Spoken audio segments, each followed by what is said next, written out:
ஒரு நீதி கட்சியின் முக்கிய தலைவராக கட்சி வளர்வதற்கு காரணமாக பொதுமக்களிடம் சாதி மதம் இன பேதமின்றி எல்லா சமூக மக்களுக்காகவும் உழைத்த ஒரு மகத்தான மக்கள் தலைவருக்கு மணிமண்டபம் கட்டுறதுன்னு அறிவிச்சிட்டு இதுவரைக்கும் ஒரு அடிக்கல் நாட்டு விழா கூட வைக்கல அப்படிங்கிறது ஏற்றுக்கொள்ளக்கூடிய விஷயமா அப்படிங்கிறத மக்கள் சிந்திச்சு பார்க்கணும்.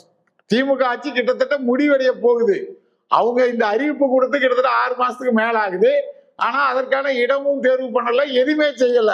அப்படி இருக்கும்போது இவர்கள் வெறும் விளம்பர அரசியலுக்காக சவுந்தரபாண்டியனாருக்கு நாங்க இதை பண்றோம் அதை பண்றோம்னு சொல்லியிருக்காங்க. குறிப்பா சவுந்தரபாண்டியனாருடைய பிறந்த நாளுக்கோ நினைவு நாளுக்கோ திமுகவினராக இருக்கட்டும் மற்றும் அவங்களுடைய முக்கியமான அரசியல் கட்சிகளாக இருக்கட்டும், திராவிட கழகம் பாருங்க, இவங்க ஒரு மாலை அணிவித்து கூட மரியாதை செலுத்துறது கிடையாது.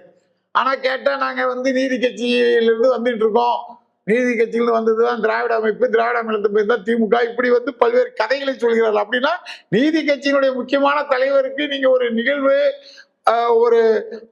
அவருக்கு புகழ் சேர்க்க ஒரு சின்ன விஷயத்தை கூட உங்களை செய்யறதுக்கு ஏன் தயக்கம்? அது திரும்பி அறிவிச்சுட்டாங்க, அறிவிச்சும் அதை செய்யலைங்கிறது நாடார் சமுதாய மக்கள் கடுமையான திமுக மேல அதிருப்தியில இருக்காங்க.